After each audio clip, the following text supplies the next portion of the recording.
All right, let's see.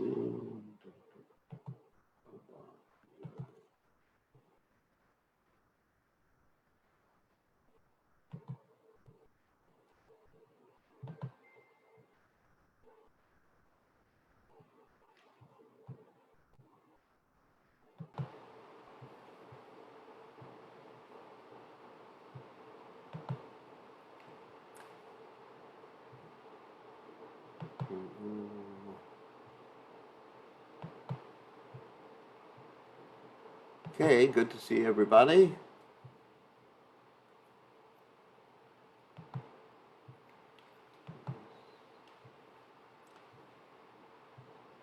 Okay, we will start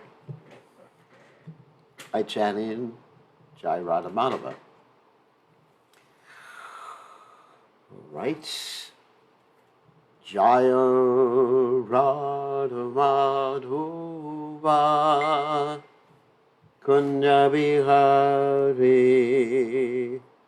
Jaya Radha Madhava Kunya Bihari Gopi Jana Malabha Girivaradhari Gopi Jana Malabha Girivaradhari Yasodanandana Vrajajana Ranjana Yasodanandana Vrajajana Ranjana Yamunatira Vanachari Yamunatira Manachari Jaya Radhamad Uva Kunya Bihari Jaya Radhamad Uva Kunya Bihari Gopi Jana Balabha Girivardhari Gopi Jana Malabha Girivardhari Yashodanandana Brajajana Ranjana Yashodanandana Brajajana Ranjana Yamunatira Manachari Yamunatira Manachari Jaya Radha Madhova Kunya Bihari Jaya Radha Madhova Kunya Bihari Jai Om Vishnupad Paramahansa Parvatikacharya also Tala Satashi Shimad His Divine Grace Abhaya Charanada Bhaktivedanta Goswami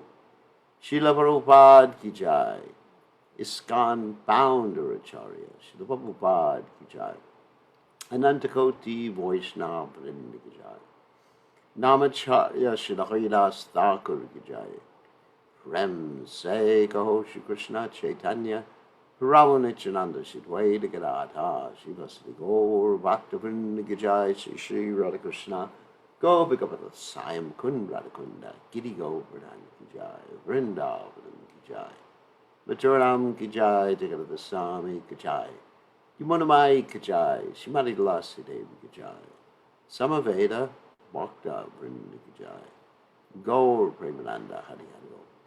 All glory is the assembled devotees. All glory is the assembled devotees. All glory is the assembled devotees. All glory is to Shri Guru and Gauranga Srila Prabhupada Ki Jai. Gaur Premananda. So Om Gana Timiranda Shah Gananjana Shalakaya Chakshur Meditam Yena Tasmai Shri Gurave Namaha. So I offer my respectful obeisances unto the lotus feet of my spiritual master, His Divine Grace, A.C. Bhaktivedanta Swami Srila Prabhupada, who so kindly opened my eyes with the torchlight of knowledge while I was blinded in the darkness of ignorance. So we are continuing with our study of the Srimad Bhagavad Gita, Prabhupada Srimad Bhagavad Gita, and we are on the 7th chapter. We only did 2 verses yesterday. Wow. The 7th chapter is full of important verses. So now we are on, this number of the verses, 16, and this is another important verse. Remember how yesterday we discussed the 4 types of people who don't approach Krishna? Chaturvidha. So, Namam duskritina muda prapajante naranamai maya pritagyanam suram bhavam ashrita. 4 types of people who don't approach Krishna are those who are mudhas, like asses. Namam duskritina muda, lowest of mankind. Those whose knowledge is stolen by illusion, in other words, puffed up with their material knowledge, and those who are actually out and out atheists. So today we're going to talk about the 4 types of people who do approach Krishna. And these are not pure devotees. These are people who approach Krishna for some ulterior motive, another personal motive. They're not at the platform of purity, but this gives us some hint of why, or the motivation, why people approach Krishna. Interesting. So, Chaturvidha bhajanti mam jana sukritino arjuna artho gigasur artarti jnani cha bharatarshava. So, Chaturvidha, 4 kinds of bhajante, render services, mam unto me, janaha, persons, sukritanaha. Those who are pious are Arjuna or Arjuna, Arta the distressed, Yasuhu the inquisitive, Arti one who desires material gain, Jnani one who knows things as they are, and Cha also, Bharata Rishabha, O great one amongst the descendants of Bharata. So translation, O best among the Bhartas, 4 kinds of pious men begin to render devotional service unto me. The distressed, the desire of wealth, the inquisitive, and he who is searching for knowledge of the Absolute. Purport. Unlike the miscreants, that's the previous verse, these are adherents of the regulative principles of the Scriptures, and they are called Sukritanaha, or those who obey the rules and regulations of Scriptures, the moral and social laws, and are more or less devoted to the Supreme Lord. Out of these, there are 4 classes of men: those who are sometimes distressed, those who are in need of money, those who are sometimes inquisitive, and those who are sometimes searching after knowledge of the absolute truth. These persons come to the Supreme Lord for devotional service under different conditions. These are not pure devotees because they have some aspiration to fulfill in exchange for devotional service. Pure devotional service is without any aspiration and without desire for material profit. The Bhakti Rasamrita Sindhu 1.1.11 defines pure devotion thus: Anyabhilashita shunyam yana karmardhanavratam anukulyena krishnanu shilanam bhaktirutamam. And this is also quoted in the Chaitanya Charitamrita, Majjhili, the 19th chapter, text 167. One should render transcendental loving service to the Supreme Lord Krishna favorably and without desire for material profiting or gain through fruitive activities or philosophical speculation. That is called pure devotional service. It's a very interesting verse. It's actually the nutshell verse of the Nectar Devotion, or Bhakti Rasamrita Sindhu. And so what this basically means is that one must be devoid. I'm giving a different translation. Actually, it's the same translation, just paraphrasing it. One must be completely devoid of any desire for gross satisfaction or subtle satisfaction or liberation, to be a pure devotee, and be ready to serve Krishna in the way that he wants and be active at it and be devoted when you do it. That's the definition of what it means to be a pure devotee. Devoid of all the dirt stuff, and on the positive side, doing what Krishna wants actively, enthusiastically. Actively means enthusiastically, and doing it with a sense of love, trying to please Krishna. So Prabhupada's translation is, one should render transcendental loving service to the Supreme Lord Krishna favorably without desire for material profit or gain through fruitive activities or philosophical speculation. That is called pure devotional service. When these four kinds of persons come to the Supreme Lord for devotional service and are completely purified by the association of a pure devotee, they also become pure devotees. As far as the miscreants are concerned, for them, devotional service is very difficult because their lives are selfish, irregular, and without spiritual goals. Those are the four types of people that we referred to in the previous verse. But even some of them, by chance, when they come in contact with a pure devotee, also become pure devotees.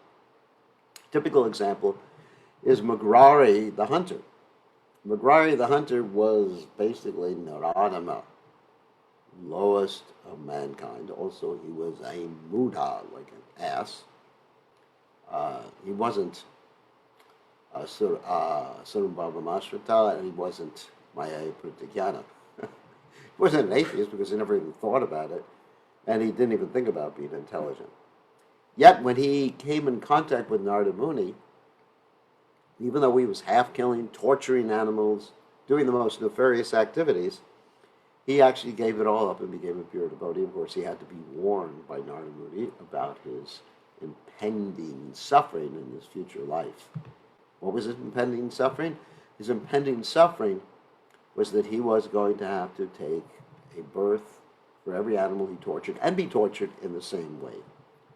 Those who are always busy with fruitive activities come to the Lord in material distress, and at that time associate with pure devotees and become, in their distress, devotees of the Lord.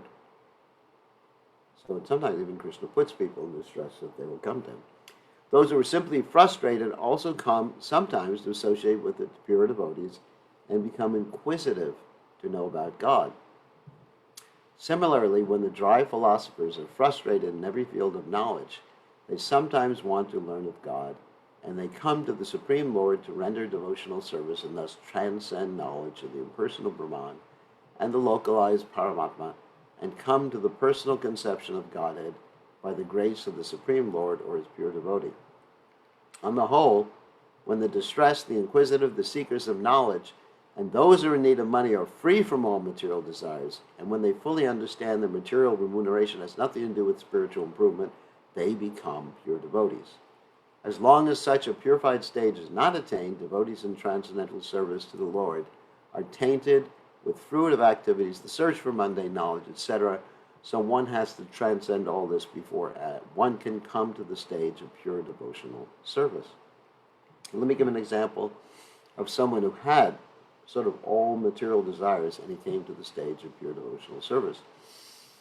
The typical example we always give in this regard is that of Dhruva Maharaj. So once upon a time, there was this little boy named Dhruva. He was actually a prince, which means son of a king. His father's name was Uttanapada. And as a young boy, he wanted to sit on his father's lap. However, his father had two wives. That's the problem. So one wife's name was Suniti, the other one was Saruchi. So it's interesting, the name Suniti. Niti means like rules and regulations, one who is fixed or dharmic, basically, Suniti. And Suruchi would mean someone who's, well, Suruchi means good taste. Someone who's more attractive, let's say. So Dhruva was the son of Suniti, the one who was simply dharmic or religious or whatever you may call it like that. And he wasn't the son of Suruchi, the gorgeous wife, okay, the one who attracted the king much more. So, anyway, the one who had the king twisted around her little finger. So then what happened is that Dhruva wanted to sit on his father's lap, and Suruchi, the stepmother. Many times we hear stories of a wicked stepmother. The stepmother said, "No, get off his lap. The only way you could sit on his lap is if you were my son. And you should pray to become my son at a future birth. Maybe Lord Vishnu will grant it to you." So Dhruva, this little boy, became very upset. And then he went to his mother, Suniti. And he said to his mother, explained to her what had happened. And she said, yes, the only way it's going to happen is if you take birth as her son. Oh my God. And Lord Vishnu is the only one who can solve your problems. So he was so determined, he went to the woods to look for Lord Vishnu. And when he went to the woods to look for Lord Vishnu, guess what happened? He met Narada Muni. Narada Muni, the great sage, devotee of Lord Vishnu, Krishna, said, go back home, little boy. This is not the appropriate time to execute austerities. Maybe when you get old, you can do this. So Dhruva, he said, no, Guru Maharaj, I'm determined. And Narada Muni was so impressed with his determination. He said, okay, chant this mantra and you will achieve success. Om Namo Bhagavate Vasudevaya. So Dhruva went, executed austerities, and to tell a long story in a short way, gradually he reduced everything. He was eating maybe once a month, and then he gave up that, breathing maybe once a month, and then he gave up that, and it became such an attractive force, and basically was creating sort of disturbance in the universe because he was executing all these austerities. Lord Vishnu came down, and he said, and actually his intention, getting back to the point, Dhruva's intention was not to take birth as a stepmother's son. His intention was to have a greater kingdom than even Lord Brahma. I mean, it's bigger than the universe. So then Lord Vishnu came down and he said, all right, what do you want? And Dhruva Maharaj was so, let's say, purified at that particular point that he said, I was looking for some pieces of broken glass, and now I have found a very valuable gem. And he became a pure devotee. And he gave up that desire, although he did get his own planet, Dhruvaloka. So Krishna gave him the fruit of his desire, although he didn't have that desire anymore. And so that shows, or that's one story that illustrates the point, that even if one comes to Krishna for some ulterior purpose, as we find in the Bhagavatam, ahakama, mokshakama, ahakama sarvakala mokshakama dharadi tayivrena bhakti yogena usham param, that one should worship Krishna. Whatever reason one comes to Krishna for, whether it's to be free of material desires, full of material desires, or even desirous of mukti, one should be very enthusiastic in their service to Krishna. Alakama, sarvakama, mokshakama, dharati, tivrena bhakti yogena yasheta purusham param. So text 17. Tesham jnane nityayukta eka bhaktir vishishyate priyo hi jnanino jatam aham sachama ma priya. Tesham, out of them, jnani, one in full knowledge, nitya yukta, always engaged, eka, only, bhakti, he, in devotional service, vishishyate is special, priya, very dear, he, certainly, jnani naha, to the person in knowledge, adyartam, highly, aham, I am, sa, he, cha, also, mama, to me, priyaha, dear. Of these, the one who is in full knowledge and who is always engaged in pure devotional service is the best. For I am very dear to him, and he is dear to me. So Prabhupada explains here in the purport, free from all contamination of material desires, the distressed, the inquisitive, the penniless, and the seeker after supreme knowledge can all become pure devotees. But out of them, he who is in knowledge of the absolute truth and freed from all material desires becomes a really pure devotee of the Lord. In other words, one has to come to Krishna and attain knowledge. So that type of knowledge is called Sambandha Gyan, Abhideya Gyan, and Prayojana Gyan. So one who comes to Krishna and doesn't have that knowledge, although knowledge is not a necessary prerequisite for pure devotional service, knowledge is important to help one remain fixed in devotional service. Why is it important to help one remain fixed in devotional service? Because there will be so many tests or speed bumps on the path of devotional service, and one has to have the philosophical conviction to sort of overcome the mental ups and downs that may occur just by being in this material world.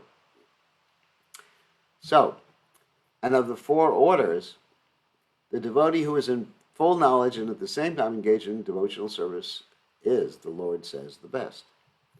By searching after knowledge, one realizes that his self is different from his material body, and when further advanced, he comes to the knowledge of impersonal Brahman and Paramatma. When one is fully purified, he realizes that his constitutional position is to be the eternal servant of God. So by association with pure devotees, the inquisitive, the distressed, the seeker after material amelioration, and the man in knowledge all become themselves pure. But in the preparatory stage, the man who is in full knowledge of the Supreme Lord and is at the same time executing devotional service is very dear to the Lord. In other words, you need the knowledge to keep your mind under control. In other words, it's the intelligence, again, same example we used before, the intelligence controlling the mind controlling the senses. Senses of the horses, remember that metaphor? Senses of the horses, the mind of the reins, intelligence is the driver, the full chariot is the body, and the passenger is us, the soul. He who is situated in pure knowledge of the transcendence of the Supreme Personality of Godhead is so protected in devotional service that material contamination cannot touch him. In other words, let's refer to a verse in the Upadeshamrita. Vacho vegam manasa krota vegam, jiva vegam udarpashta vegam. He's able to tolerate the pushings of the different senses, including the mind, manakshashtani indriyani, prakritishtani karshati, because he has that knowledge. He can discriminate when to react, what to accept, what not to accept, on the basis of his firm determination and knowledge. But the others are on the mental platform. For example, let's take the four types of people who approach Krishna. So one approaches Krishna because they're inquisitive. Okay, let's take that first one. Inquisitive means curious. Hey, what's it all about? They come to Krishna consciousness and they find out, hey, it's real interesting, you're not their body. Then they look, oh, this is deity worship, prasad, very interesting. And so when their interest or their curiosity is satiated, satisfied, then there's no more impetus unless they grab onto something higher. But they're not yet frustrated with the material world. They're just curious. Investigate. And sometimes they're curious investigating, they get purified in that process of curiously investigating, and they do come up to a higher level sometimes. But sometimes they're just like, well, it was interesting, well, lasted, something new, new experience. And then they go away. And so the other ones, so one is looking for knowledge, one is in distress. Oh, so much distress in this world. I can't get enough to eat. I have no friends, whatever. And they come and their distress goes away, but they don't really want God or want self-realization. They just want to get rid of distress. then they go away. And the last one that goes away is basically the one looking for wealth.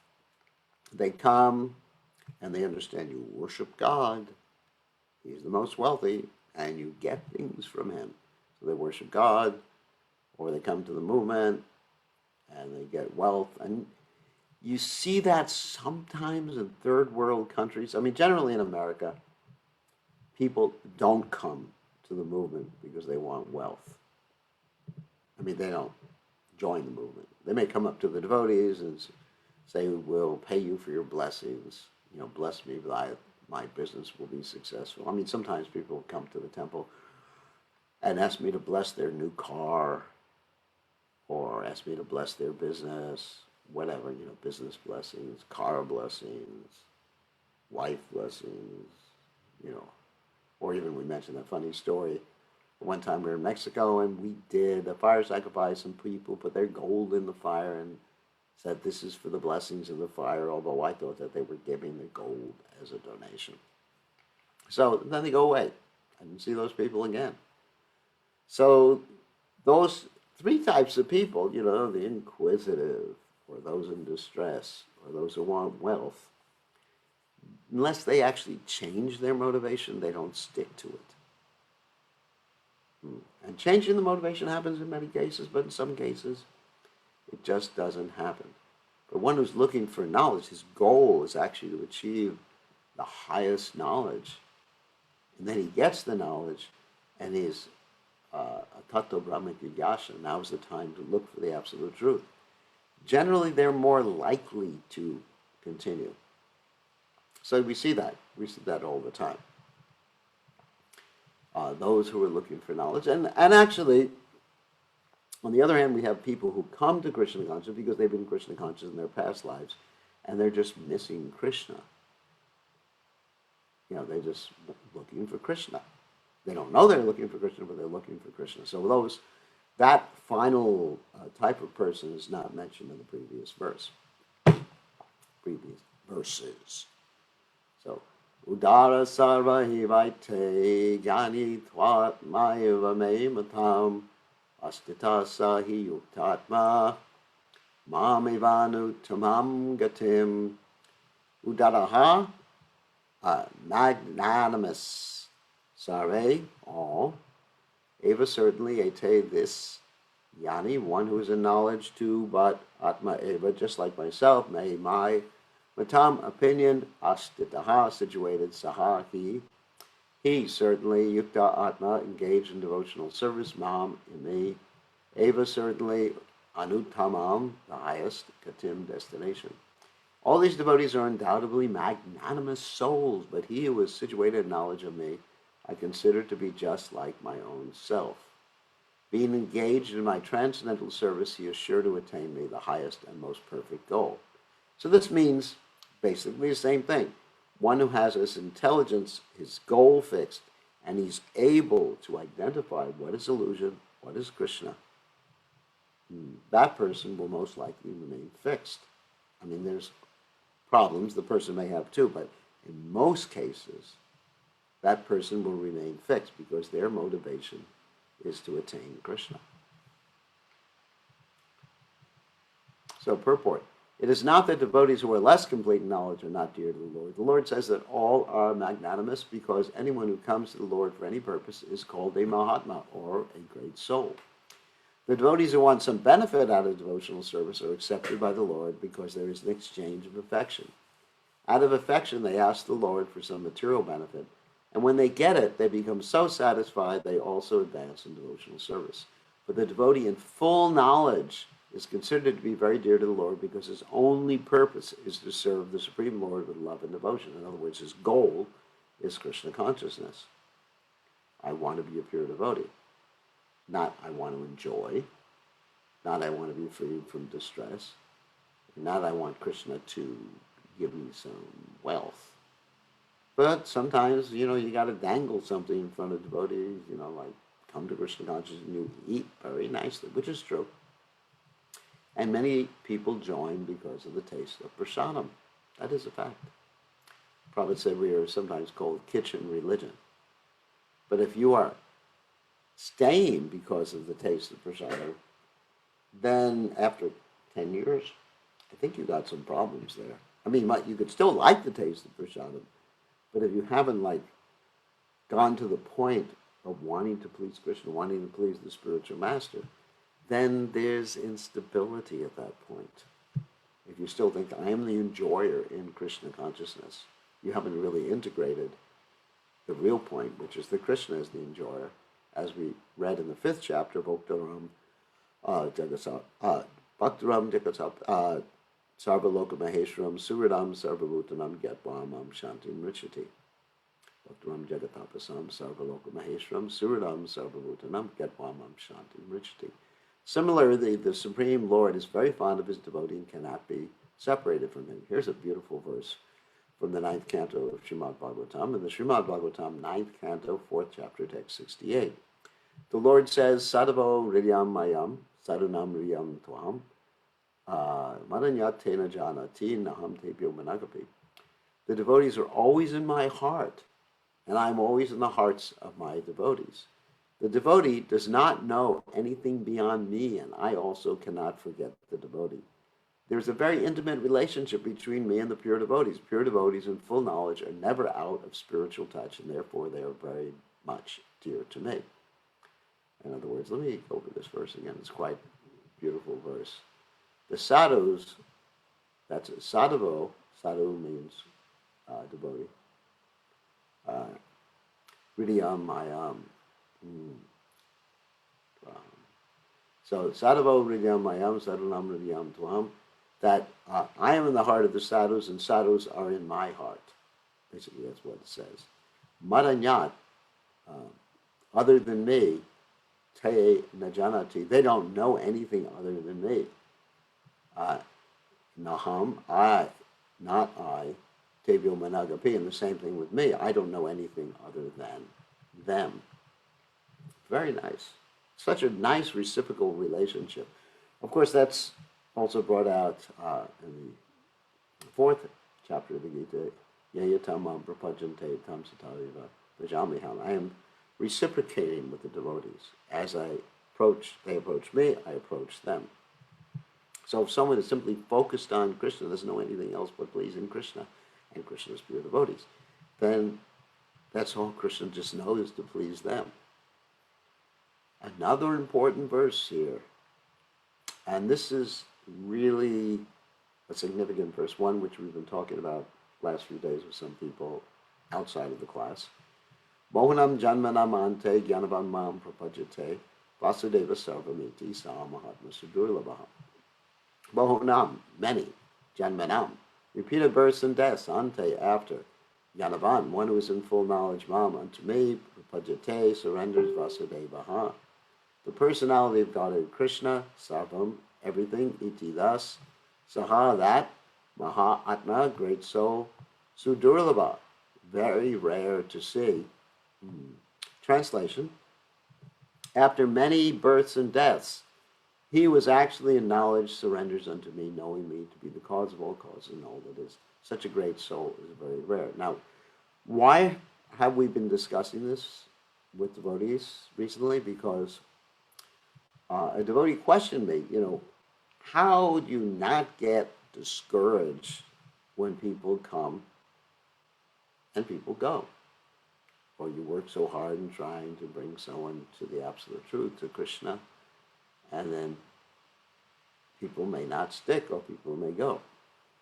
And my explanation is, first of all, it's very blissful to bring people to Krishna. We don't have a right to the results of our activities.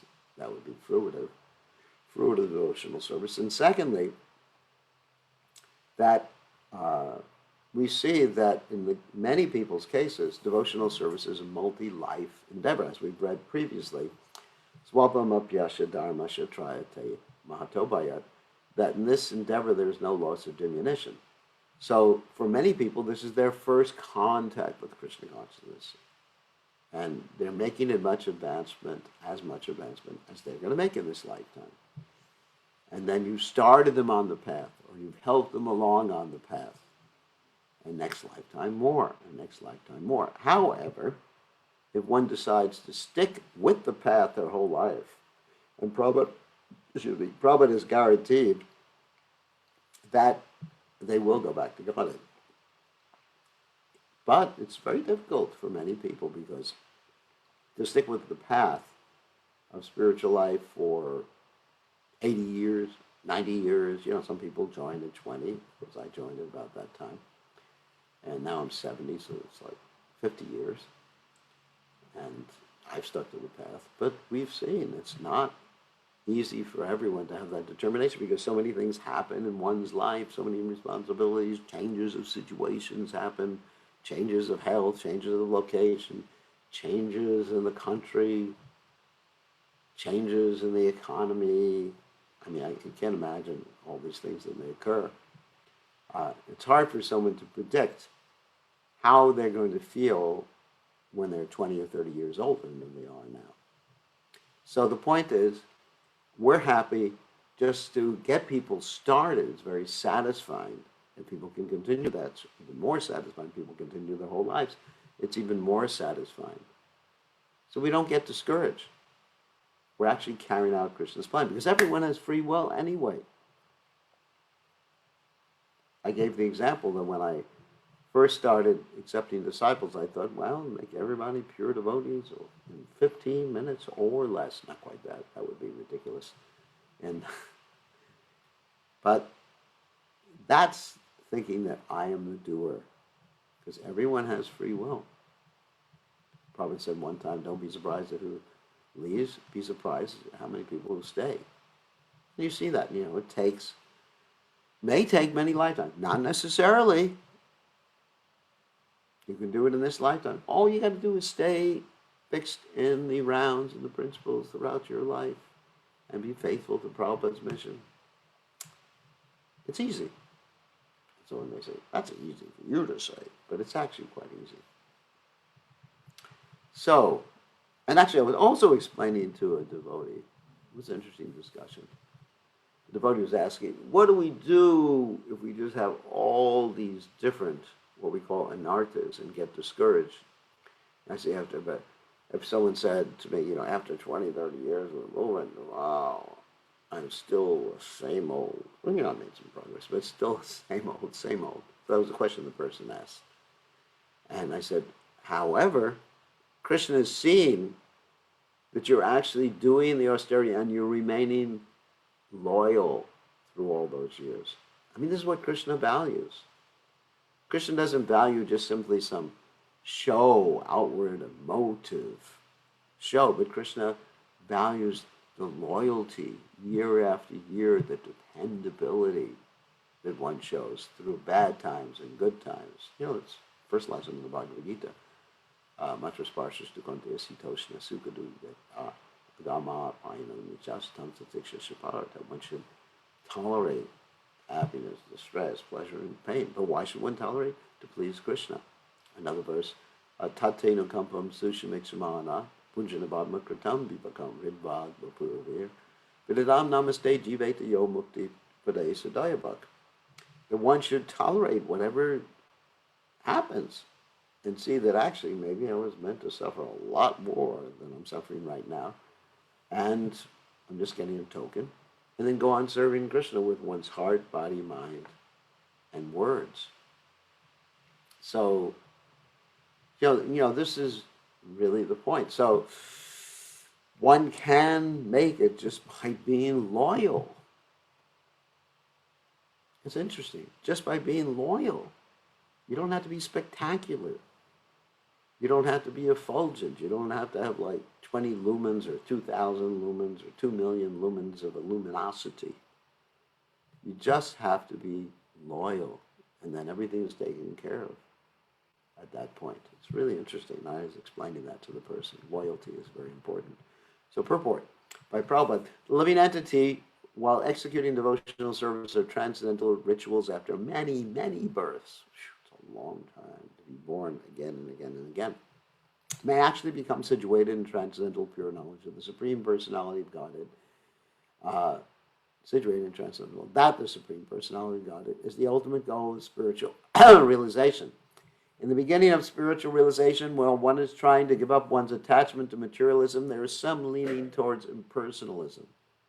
Yeah, the whole material world is miserable. Just give it up. Give up being a person. But when one is further advanced, he can understand that there are activities in spiritual life and that these activities constitute devotional service. Realizing this, he becomes attached to the Supreme Personality of Godhead and surrenders to him. At such a time, one can understand that Lord Sri Krishna's mercy is everything, that he is the cause of all causes, and that this material manifestation is not independent from him. He realizes the material world to be a perverted reflection of spiritual variegatedness, and realizes that in everything there is a relationship with the Supreme Lord. That's a really heavy statement. In other words, the material world is a replica of the spiritual world. A replica of the spiritual world, like a model or like the reflection, but it's not the real spiritual world. So you can understand somewhat of the spiritual world and the relationships in the spiritual world by seeing the material world, and realizes that everything, even in this world, is related to Krishna. Thus he thinks of everything in relationship to Vasudeva or Sri Krishna. Vasudeva, of course, sometimes can indicate the son of Vasudeva. So the word Vasudeva, Vasudeva. Vasudeva was Krishna's father when Krishna appeared on this earth planet. And Vasudeva is Krishna. Vasudeva Sarvamiti Sa Mahatma Sudurlabha. Such a universal vision of Vasudeva precipitates one's full surrender to the Supreme Lord, Sri Krishna, as the highest goal. Wow. I don't know if any of you know what that word precipitate means. Precipitate means, just like if you have some mixture in water or some other liquid, some sort of suspension or chemical or whatever it is, and you just add a little bit to it, and precipitation means that that chemical now separates immediately. It's just like a miracle when you study chemistry class. I saw this happen. So in other words, the universal vision, so seeing Krishna everywhere, everything Krishna's energy, actually just like facilitates or pushes one to the point where one says, wow, I surrender to Krishna. It's the highest goal. Such surrendered souls are very rare. This verse is nicely explained in the 3rd chapter, verses 14 and 15 of the Shvetashvatara Upanishad. Sahasra Shirsha Purusha, Sahasraksha Sahasrapat, Savumvim Vishvato Vritta, Jaktishta Dashangulam, Purushaya Vedam Sarvam, Yadbhutam Yatcha Vavyam, Utam Ritat Vasyeshano, Yarane Natirohati.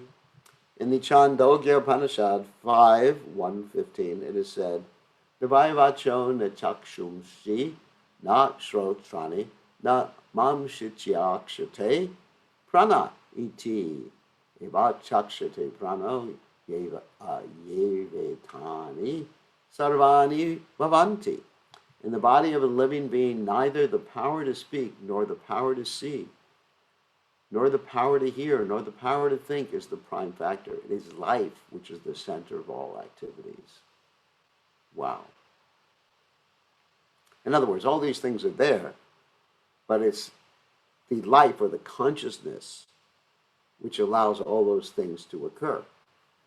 Similarly, Lord Vasudeva, the personality of Godhead, Lord Sri Krishna, is the prime entity in everything. In this body, there are powers of speaking, of seeing, of hearing, or mental activities, etc. But these are not important if not related to the Supreme Lord. And because Vasudeva is all-pervading and everything is Vasudeva, the devotee surrenders in full knowledge. See Bhagavad Gita 7, chapter, text 17, and 11th chapter, text 40. Okay? And let's see if we have time. Yes, we have time. another important verse. And this refers to those who worship demigods. And for those of you in America and in the Western world who don't come from India or not related with people from India, demigods, it's hard to relate to them. But demigods, let me explain what demigods are. Demigods are powerful living entities that are given some position by God. Just like here in America, we got a president. We got a president, and some countries it's a prime minister. In other countries, it's a dictator or whatever, king.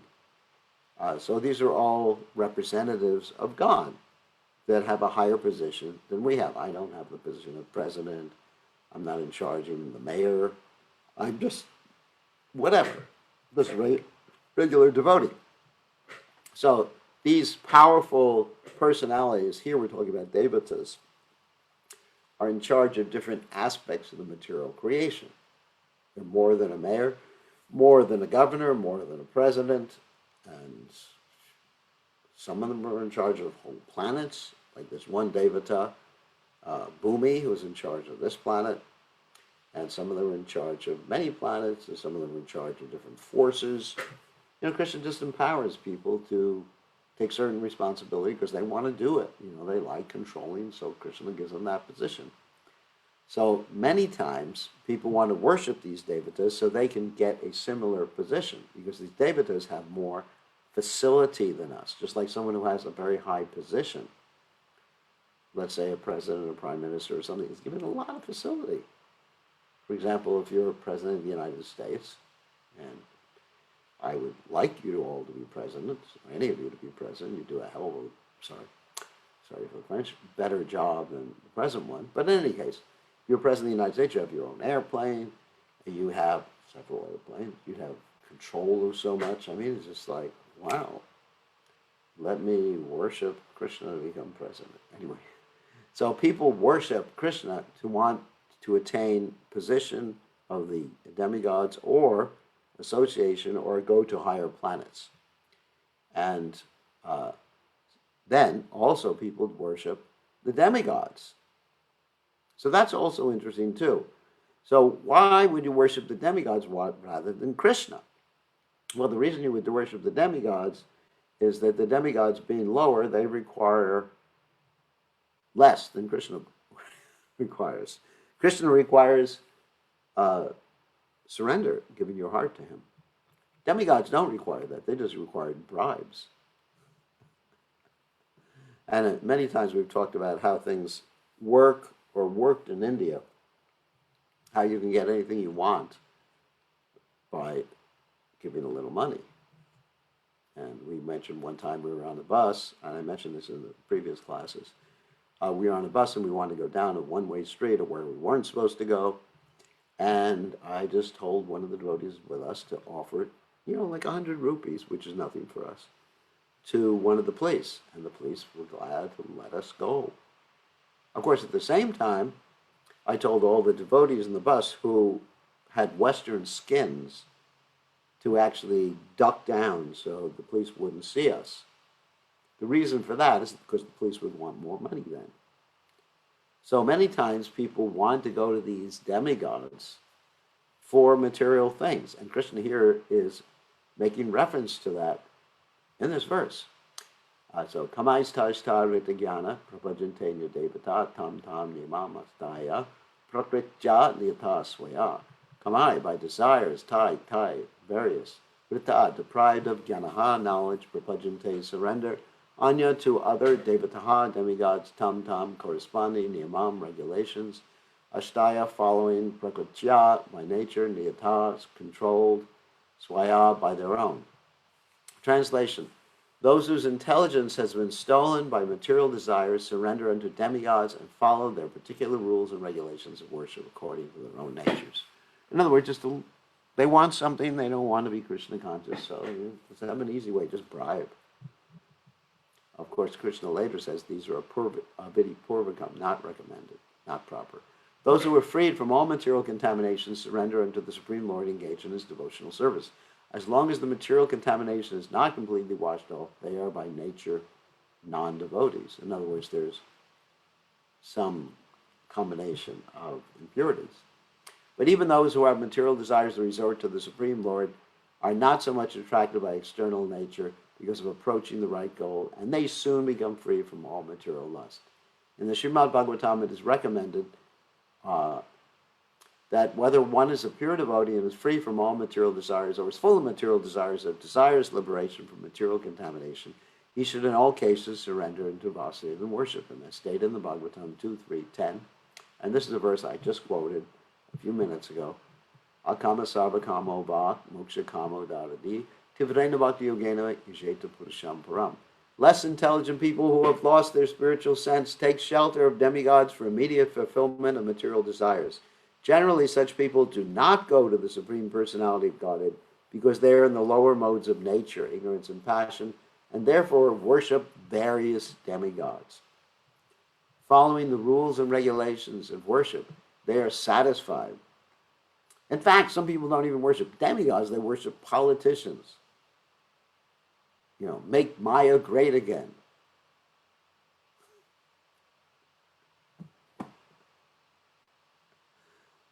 That's interesting. Make Maya, M-M-G-A. Mga. Mga. Sounds good. So, oh my God.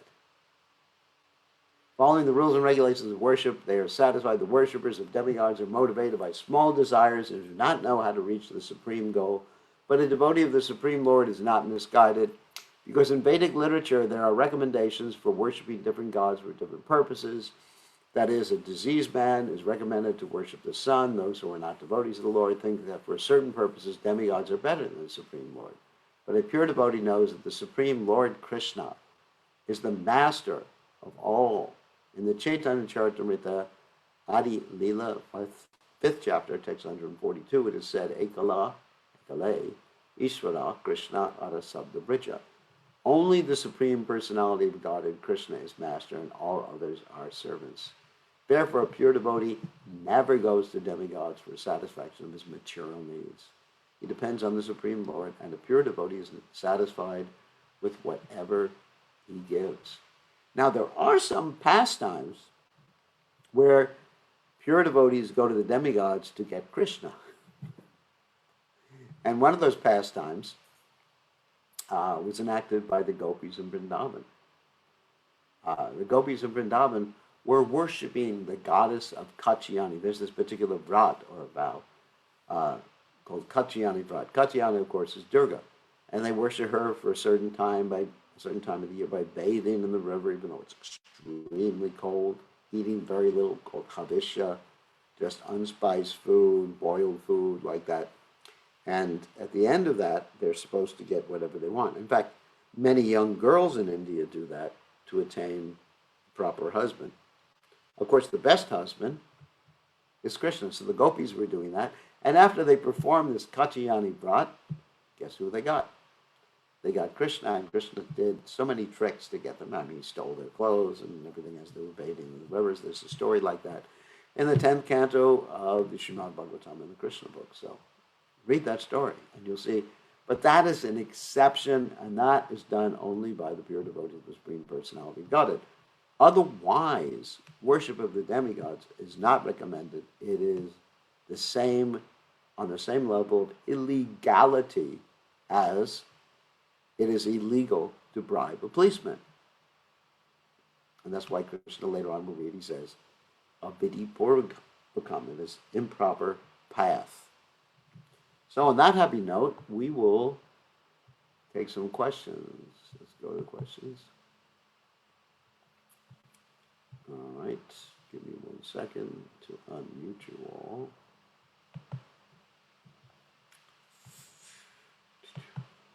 Krishna Chaitanya. Okay, who has some questions? Okay, Nalini Khan. So, I haven't seen you for a while. Yes, So what Gurudev. questions do you have? Gurudev, I have 3 questions. Dandavat Great. Pranam. Thank you very much. Is Dhruva Maharaj's planet bigger than Brahma's kingdom, as he was wishing initially? Is It's it a local it's a Vaikuntha planet. As a question, the question is it bigger? Not necessarily bigger, but it's better. You know, it's not that bigger is always better.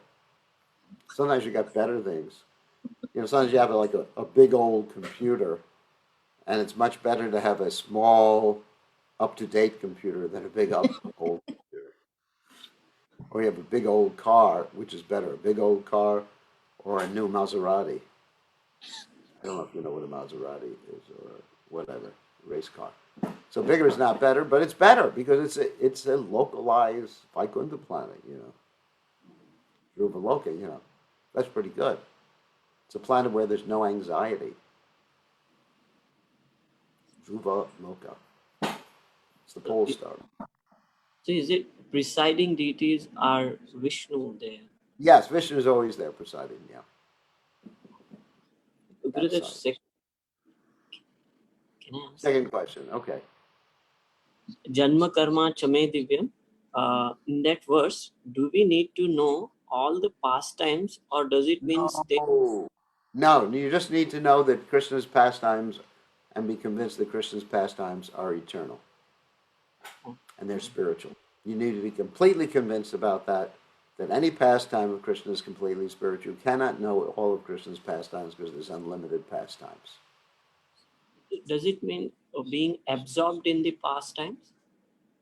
That means basically being convinced, having full faith that Krishna's pastimes are spiritual and completely convinced that Krishna's instructions are the instructions that you're going to follow and completely follow those instructions. That's what it means. Okay, number 3. Can you please explain loyalty in a bit more details with some more examples, Gurudev, please? Loyalty. Loyalty means that, did you ever get married? Did you ever marry your wife? Yes. That's good. I was afraid you were just boyfriends and girlfriends. But anyway, so loyalty means, at least in America, the marriage ceremony is basically like the second chapter of Bhagavad Gita. You know, to happiness and distress. I don't remember all the words of it because it's not something I get into as a sannyasi. But it's through bad times and good times, you know, through whatever and ever, to remain with each other, you know, through Maya and Krishna, through arguments and fights. Of course, they don't say that at the marriage ceremony.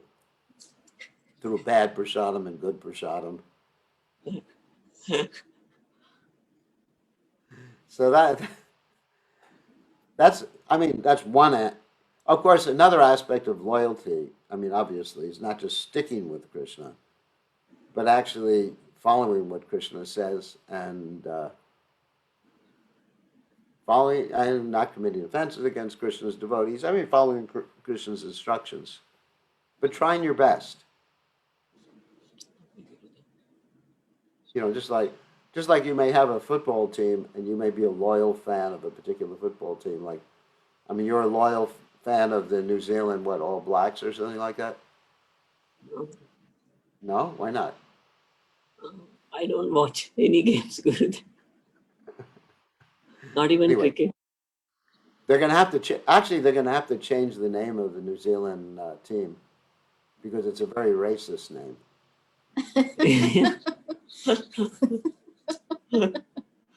Isn't it like in America? You know, they have one team called the Cleveland Indians, and because the Americans, the European Americans, actually exploited the Indians when they came, so they're going to change the name to the Cleveland whatever. I don't know, some innocent name that doesn't reflect on any racial or national bigotry. So anyway, being loyal means you just stick to it, having faith and sticking to it, come hell or high water. That's what loyalty means, isn't it? Just like, just like you're married and you stick with your wife, and I'm sure you've had arguments. Maybe you haven't ever argued with your wife. Mhm. Never. I'm sure you never argued with your wife. I don't think so. Anyway, you just stick. And you're loyal to your children are loyal to your child is loyal to you. And that's culture, isn't it? Yes. We just remain loyal. And we never reject someone. I mean, even as spiritual master, we have to be loyal to the disciple in the sense that we don't reject people, because they may reject us. That's their problem. But we don't reject. I mean, Prabhupada was like that. So we maintain that loyalty. That's culture. That's culture, loyalty. So if we remain loyal to our promises to Krishna, Krishna appreciates that. We're trying our best. Krishna doesn't expect us to do miracles.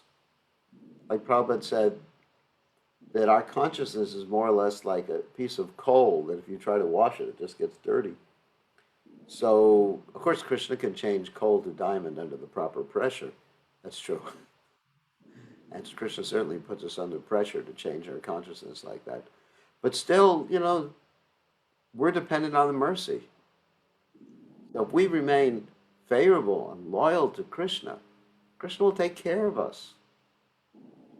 In spite of all of our warts, as they say.